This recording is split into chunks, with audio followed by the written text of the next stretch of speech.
Sorry, yep. I'm not trying to hide the fact that this car goes outside and it comes back in. Outside, comes in. I don't cover it. I don't do anything to try and protect it because I know it's going to rust. It's going to go through its natural breaking down stages as we're repairing it. And I want you guys to know that that's going to happen to yours as well. So what? Even new cars. So what? This is where it all... There's a way to do it. Okay? Now, I'm going to assume, just this once, that not all of you have a spray booth and a sandblasting booth in your shed at home where you can do your bits and pieces of stuff, trolley it over to the sandblasting booth, sandblast what you got to do, and then etch and prime and carry on. It usually doesn't happen that way. Okay? Have a look at all the top workshops. They will do that. They'll put it in, put it out, make sure it's all clean and fine. They're doing it in a shorter space of time so they can do that. We're not doing that. We're taking our time. It's going to take ages and say, oh, rust starts again. No worries. What we're going to do is get it to where it's all welded together and it's spot on, it's structurally sound, the welds are right, it's ground back, ready to go. And then we'll re-blast, just a light blast over the outsides of what we've done. All of the inside cavities are going to have, I don't care if it's diesel, kerosene, rust proofing, Tectel or Fisherland, I don't care. Hook in. But that will do the seal. So You're going to show us. I'm going to show us how to fix it. Okay. So what we've got here, some stuff let's just recap, okay? That black thing is on. Still. And that black this is on. is coated. Yeah, that's Brand new coated, but yeah. look, it'll See, rust it's already too. starting to. It'll rust Yep. as well where it was Not welding. a problem. Okay. So I've got this on. There's some bits at the base here that I need to put in. That's going to be capped, but we'll worry about that later. I've got a weld underneath to get all this on. But I don't think we showed you in the last episode No, we did a putting recap. the door and guard on and lining it up. Let's have a bit of this.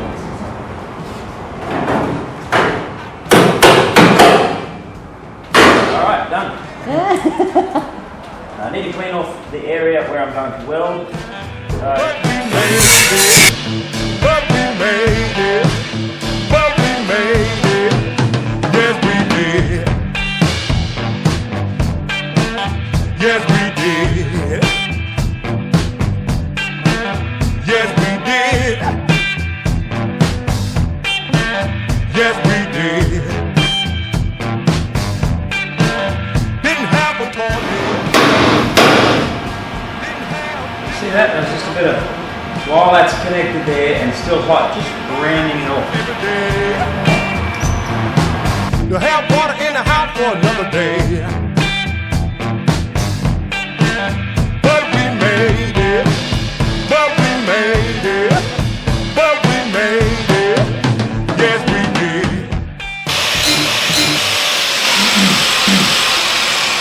Okay. There is something important about grinding. When you're grinding, and I've got earplugs in, so I'm probably yelling, but one of our apprentices just learned this recently. You've got the weld going that way, and if you were to go over it like that, you've got no control over keeping that flat. It's really just going to go over and bump onto the original metal and then bump back this way onto the metal you've just put in, and you keep going over it and you're making the metal either side of it thinner and thinner and thinner, and then you might as well not have welded the bloody thing. Turn it and go crossways with the weld so you're on it like that. You're only grinding the weld. When you get close to touching the parent metal or the metal either side, pull up, go flatter, okay? Not like that, because you've got that arc, that radius, go flat, and then you've got that working with you. Then you'll get it flatter, then take that off and get a flapper disc, and that's what the flapper disc is for, just cleaning it up, and I'll show you in a minute.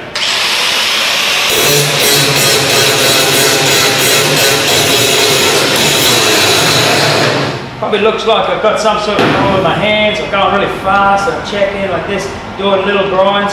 I'm constantly checking if I'm touching either side. They're only 1 millimeter thick. I don't want to take any metal from them. So I haven't taken it right down. It's pretty close. I just left a little bit there so that the flapper disc will get it.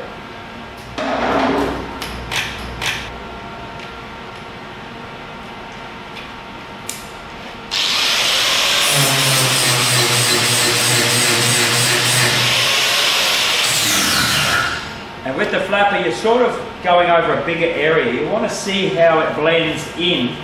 So you're not just doing that area, you're sort of coming away from it, doing a few different angles or different directions.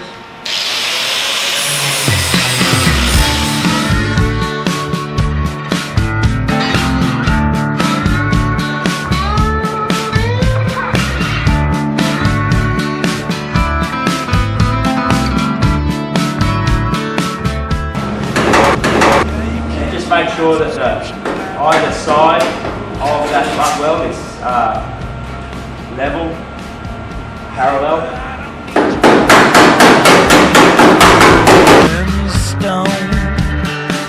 I'm happy on my own. The other thing is, when you're welding, you don't have to continually change the amps or the feed or anything like that.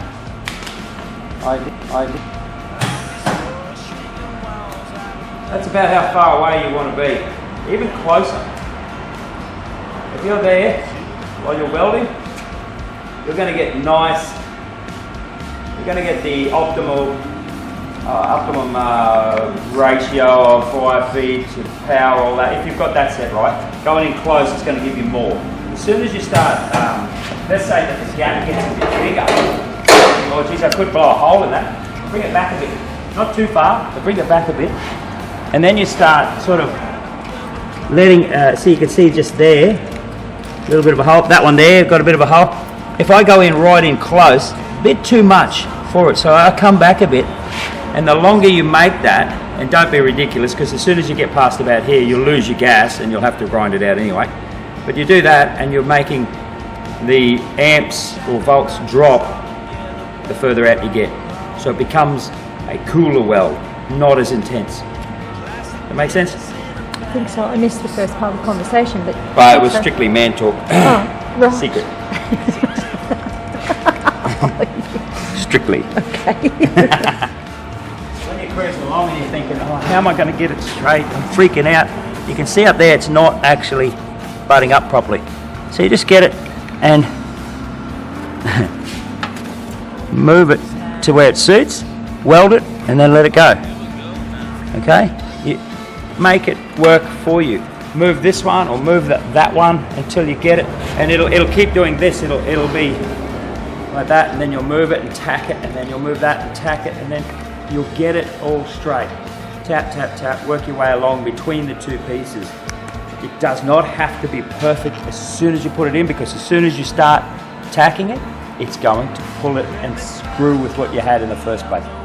It just works some magic. You know what the magic of the chemistry of that is? Do tell. Iron. Iron is flexible. It's actually really soft. You can cut it with an iron. But they put it with carbon to make it a bit stronger, but it's still flexible. So you can shape it and bend it. Old cars is bendable. We've seen that.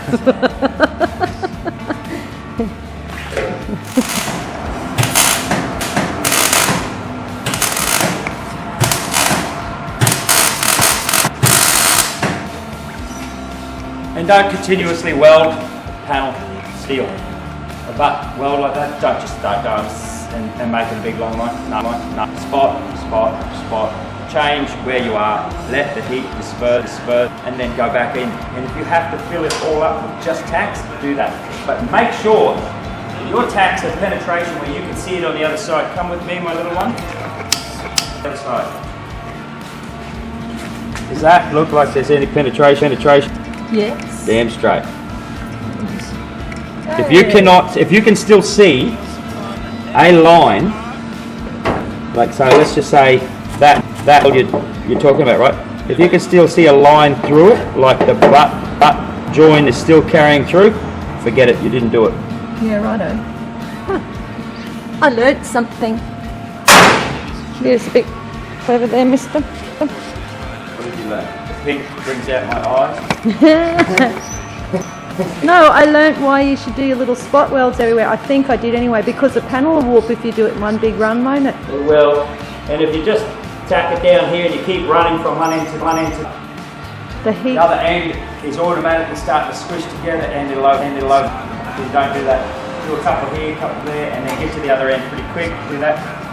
Work from your centre out quite often in this. Yeah. Have a play. Yep. Cool, cool.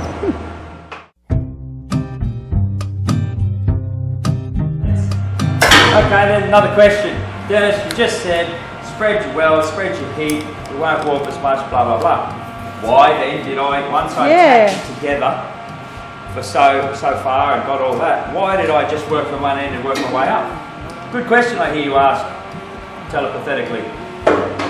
Is because I'll get my fancy pen for this one.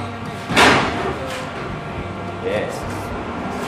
It's because this has a fold here, here, two folds there, one fold there. We've got strength here in these folds.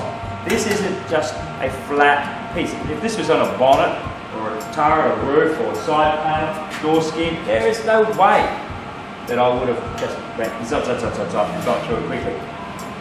Shape brings strength. It allows for you to give it a bit more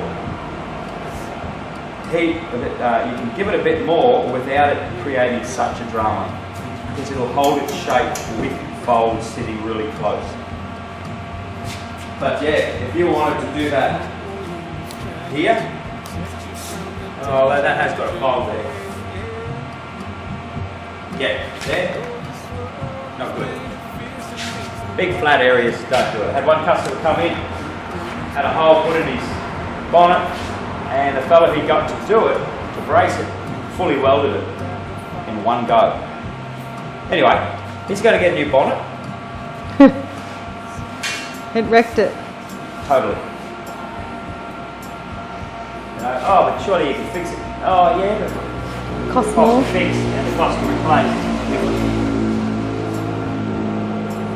Oh dear. So, what I've done here is forgot to put holes up here so I can spot weld onto that panel. Dear God, what am I going to do? Rightio. I'm going to weld through this with a bit of space between, so it'll be easy to do anyway.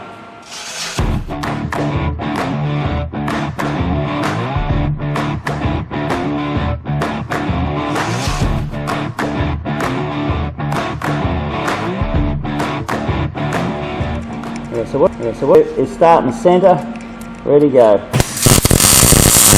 it welding and then work my way around. Just a slight little circle, bushka. Okay. Wow.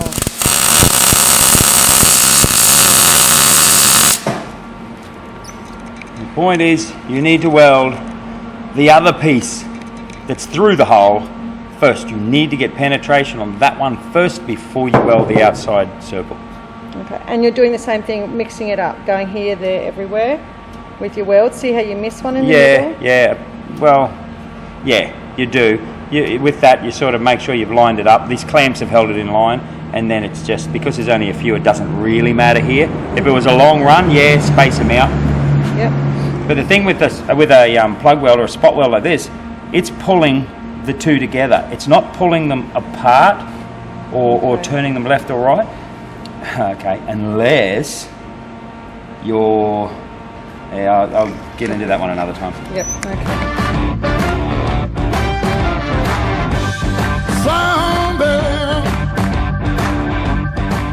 You got to remember that there's helium in the gas, in the cylinder, all right, for the shield gas.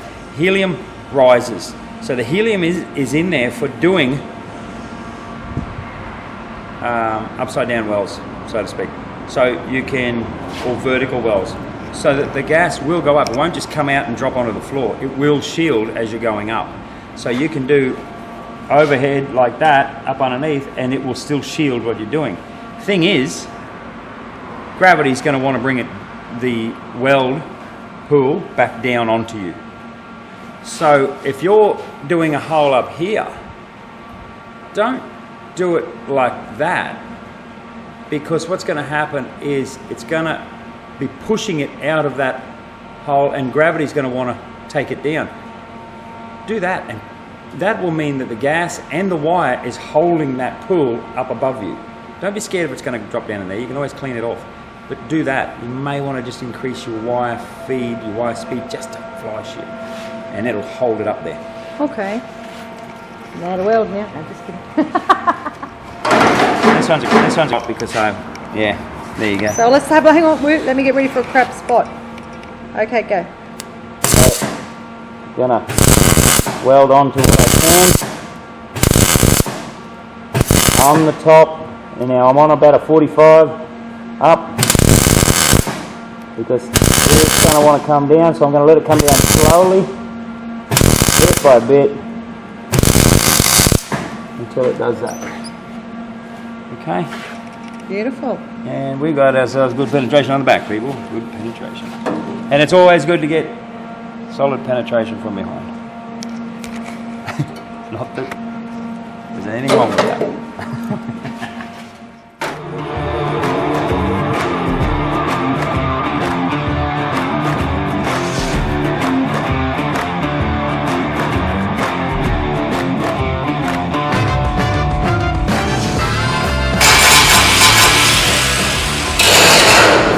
Makes a big difference to brace yourself whenever you're grinding or welding. Elbow, wrist, use your thumb on the back of the guard. You can do whatever you want, but you really need control over the grinding movement. I've got there, and there, and then I'm just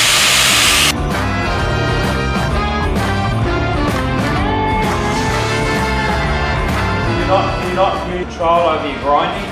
You will have to cut out a bigger section and replace it.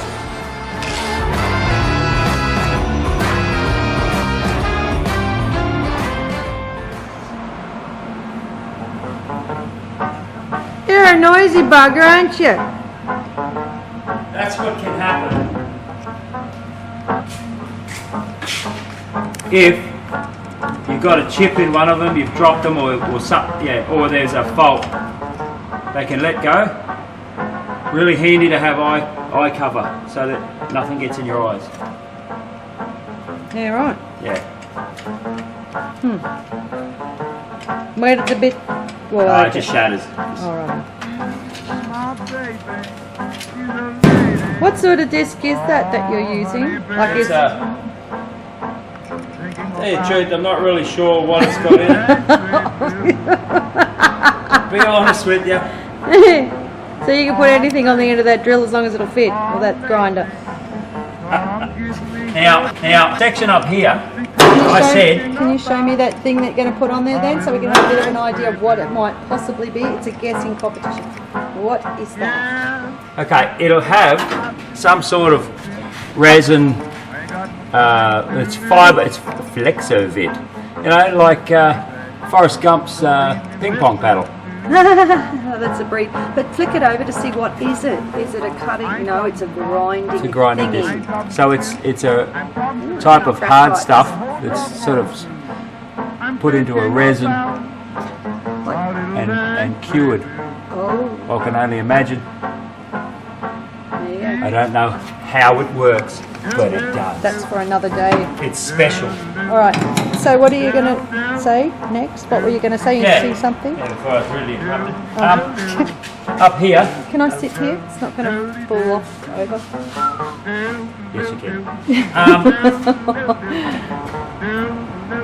See, that's an important point, isn't See it? this So, part? we get distracted easily, but you probably should Sure, let's hope. brace your car properly. Remember I said if you can see a line on the back Oh, yes. through your welds, then it's no good. You have not welded it. Yeah. Right, well on the other side of there, here's the exceptions. Alright, I have to come around, I think. I'm a bit far away. The other side of that is this fold. Goes up to there. So I couldn't weld this side on that, but I will weld this side to get it this side. Okay? So you're going to that line, point to the line, there, you're going to weld from this side. This side. Because I you couldn't can't get get it it from the this other side. side. So therefore I couldn't get any penetration this side because there was no weld there. Oh, okay.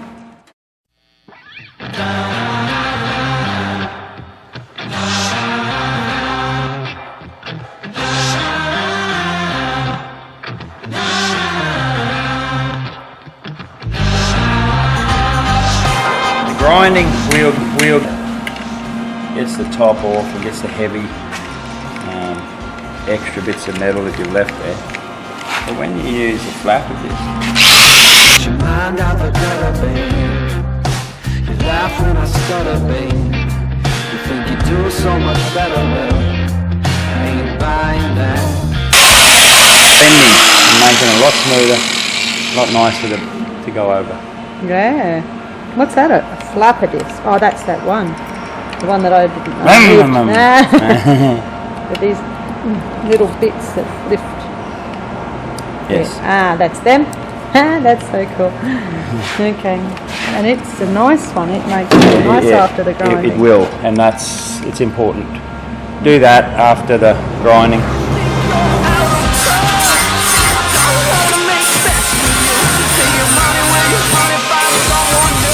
Where you've tacked these bits here, are you going to weld that? So Absolutely not. Oh. Why not? There's no need for it. Oh, okay. So that actually just stays, you just free like that, like you don't. Oh, I'll tap it in a bit closer so it's a bit. And then you use the seam sealer stuff, do you? Well, Because it's welded in position. Now this is where the next article. I'm glad you brought that up about seams and heat and moisture and rust. Well, if I seal that off, I can seal moisture in there too. Yeah, righto. So if I allow it to breathe, Okay, yes. then I can also allow rust proofing and stuff that can coat it. Yep, And- to go and- in there. Would you like to see it? Oh, yeah. Because look at it. Look, from what it was like that's just, it's shiny. I think I'm drawn to the shiny. Ah, you are. You like shiny, don't you? You're one of about those. fashion. You're one of those. I'm not. Oh, just put some pretty paint on it. I am not. I just do enjoy the colour in our world. You do. So I will explain in a little bit more detail, not a lot, why I chose to weld that up, and you guys didn't see this. Why? It's strange. So, because I put the door and the guard on. To check it. Check. Always. I think it was in a video that, I'll have a look. I'll see if I can find it. Okay, blah blah. You didn't have the camera on when you checked the door. Oh, it's my fault. Yeah, quite possible. Because you were saying tacking everything into position and then being able to shift it before you fully welded Put it. some general tacks, easy ones that I can cut off if I was in the wrong spot. Yep. And I said that is in the general position. Yes.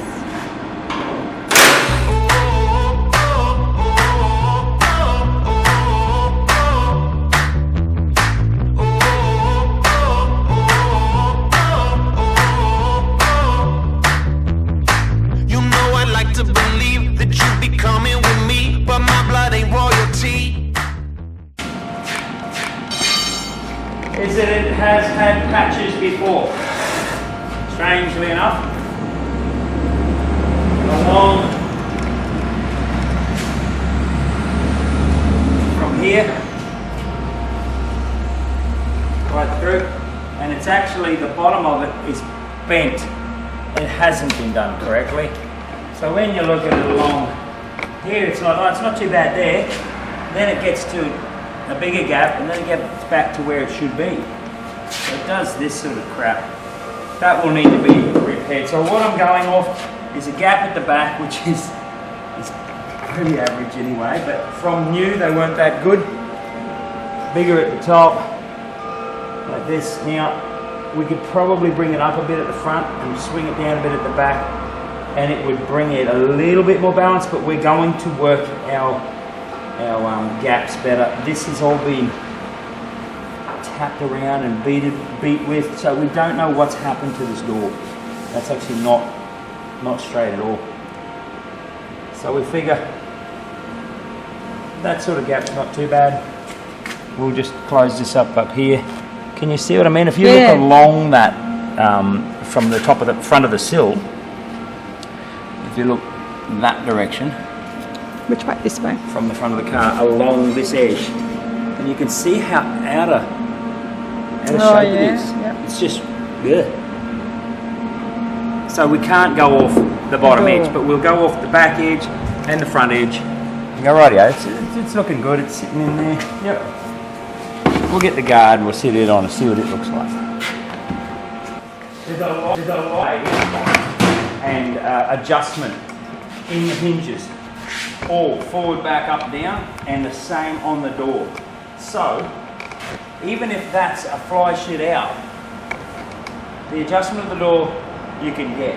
It's just whether or not it's the same gap around the door for the seal. Like, it's got to have a pretty good seal on it.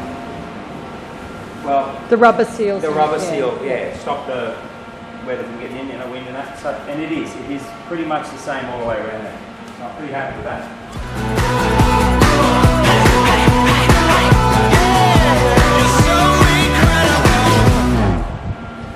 Wow. Bottoms of the guards, you can see the patch in there.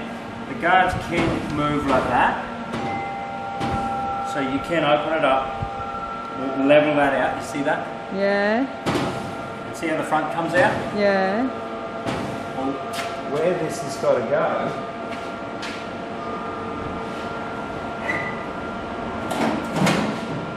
is there. Oh. So see how it pulls the bottom of the back guard forward? Just by doing that. Yep. And then it lines it up down the side. If you have a look down the side of this, straight out. Wow. These are the parts I'm talking about first. See in here? Where it's sitting is like that. Oh, but to line up with the bolt holes, it goes there. Okay? Yeah, okay. Boom, boom. Now if you look down the side now, that's not too bad, hey? Yeah. They have a nice shape where they kick out a little bit afterwards. So they come in, dive into here, and then they kick out. Not as exaggerated as the Cupids, but still, yeah. Nice. So it's definitely something that we can work with. Yeah. I am in probably a very relaxed manner and trying to get people to see that it is something you can do, but there's been this grey area, and panel beating is a trade. Panel shop. Sorry? The grey area. That's just a panel shop. But why is it grey? And this is what it all comes down to, isn't it? And what usually happens is a panel beater will be asked, "Oh, can you fix this dent?" "Yeah, I can fix that. I'll sand that up, knock it out, give it a bit of a wipe and bob, boom, spray some paint on it, and Bob's your uncle." Then you get old Joey, next door, and he's going to go, "I can do that. Is that all a panel beater does? I can do that." And he'll go through and he'll do that. And you know what? At fixing a dent, he's probably fine. But the trade of panel beating goes far beyond fixing a dent. There are stuff that we learn. There are like the metal and the rust. Yeah, there's That's the most modules important. to our trade that you guys don't get to see. You don't know. So understanding why we go about what we do that's why it's a trade. That's why it takes 4 years. So ask. Right? That's And why years of I'm also here trying to impart some knowledge and go, if you're going to do it, don't listen to old mate over the fence who's going to go, "You know what you need to do with that?" Look, I've got a mate who comes in here to my workshop who is not a tradie at all, has never fixed a car like this before, and will say to me, "You know what you got to do with that?" You're going to have to cut that out. You know, you're better off just cutting the whole thing out. I don't even know why you're doing this, but anyway, you'll cut this, you'll do that, and he'll tell me how I've got to weld it back and fix it up. When did that happen in history? Why is it that people can take a panel beater's trade and go, I can do that. I'll tell you how you should do it. I know how to get rid of that thing. I know how to cut that out, or you pop rivet something over it, you get the bowl on there, because they're looking at the end result. I need to get the shiny straight paint. Now that's all well and good. I do the same thing, but you've got to work in reverse. You've got to reverse engineer it. I want particular colour, particular straightness, particular lack of rust. That's my end result. Then I work back in a timeline and I start going to get to that, so that is going to last, what is this, 75, 76? That it lasts at least this long again. I want it to last 30, 40 years. How do I do that? Reverse engineer back to where I've got bare metal, and I work with my coatings, my procedures that are going to make it last. And like I said earlier, big companies have spent billions trying to work out how to protect their very expensive machinery from mines to... Actually, talk about live, some of the research I've been doing, like whole bridges disintegrating because they didn't notice the rust and killing hundreds of people. They drop in a second. Because did you know, here's a fact for you, did you know that rust is actually heavier than the metal? You probably already knew that, being what you do, but did you know that? I can't say that I knew that. Well, and the other interesting bit is, now the metal's not there anymore, but the rust is, and it's heavier. Think about that. There you go. Put your car over the scales every now and then. If it's getting heavier, look out. It's either you had a really good Christmas, which I did too, or the car's getting rusty around the edges. Yeah. So the seams start to... Well, the seams are actually disappearing, aren't they? We all know about the love... Well, you're going to learn about the love affair with rust if you get the latest issue. Yeah. So the next one is the Valentine's Day issue. I am bringing that out for Valentine's. It's the love affair with rust. Our love affair with paint is probably... Exactly. It's a big issue, big topic. That's right. But I think we were talking about how if someone does go and buy a car worth a lot of money and you know all the rust is there when you're selling it, or you're trying to sell it, you think it's worth that, but it's got just a pretty paint job and something's going on underneath. If it goes to the wrong person and they can't afford to fix what they find and what they've already paid for, there goes another classic. It goes another classic. It either gets parted out or it just gets wrecked. Yeah. So it's... or again gets sold again and again, and someone does a bodgy job to try and make it work so they can make some money. Eventually they run out. It's a hot potato. It's like a shark feeding frenzy with the few that are left. Exactly. But in all seriousness, when did it become acceptable to disregard the skills and knowledge of a particular trade and do whatever the hell you want, or what you believe is right? You imagine an electrician, and you just go up to the electrician and go, look, you know what you got to do? And tell them what to do. You wouldn't do that, because firstly, you know it's dangerous. When did driving along at 100 kilometres an hour not become dangerous? I don't get that. It doesn't make any sense to me. You've got another car going 100 kilometres an hour, that's 200 kilometres impact. But it's not dangerous. Okay, well then what else? What about a builder building your house and you go, hang on, you know what you got to do? No. Because why? Because that's bloody valuable. There's a lot of money in that and you don't want to mess with it. Aren't these cars becoming more and more valuable? Well, time is, your time to fix them is, so and that's now why they're valuable. Yeah, they're getting more and more stuffed up. So please don't disregard what a tradesperson said. There are some that are no good at it, given. But the ones who do, don't disregard it. Ask them. There is stuff they know that you do not. That's why even just saying directly to someone, you don't know. You do not know what you are doing in relation to panel building. Everyone gets upset by that. Oh, I have a good idea, because my uncle's cat told me about something. And I go, okay, so you know a piece of it, that's fine. So when I train someone, when I have my apprentices or anyone that I have to train, I let them do what they believe they know. And eventually, they come around by stuffing up, making their own mistakes, chasing their tail, and then I don't have to say it. I will then go, are you ready? You ready to learn? Well, you first must forget what you thought you knew. So that is the big step. Just put that stuff aside and just take in something new. All right.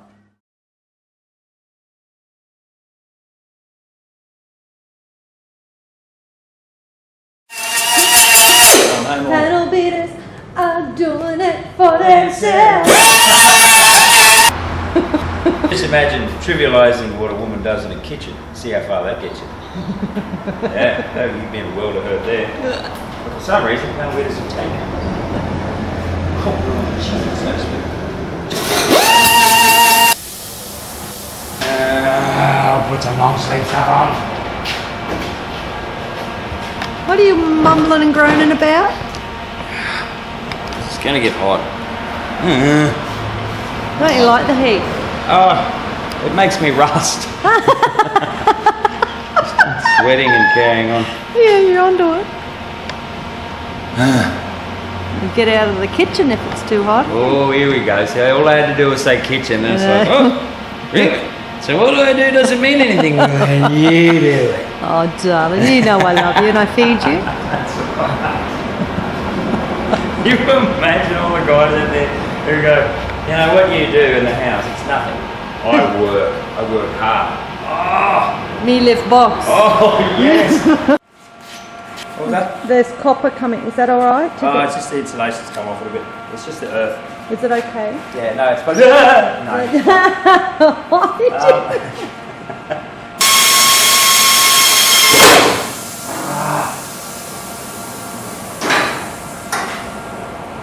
Did you break it? Yes. Bugger. Only one in existence. Is it? No. It's pretty bad in the water. Yes. Should be right. I'm just forced the big one through.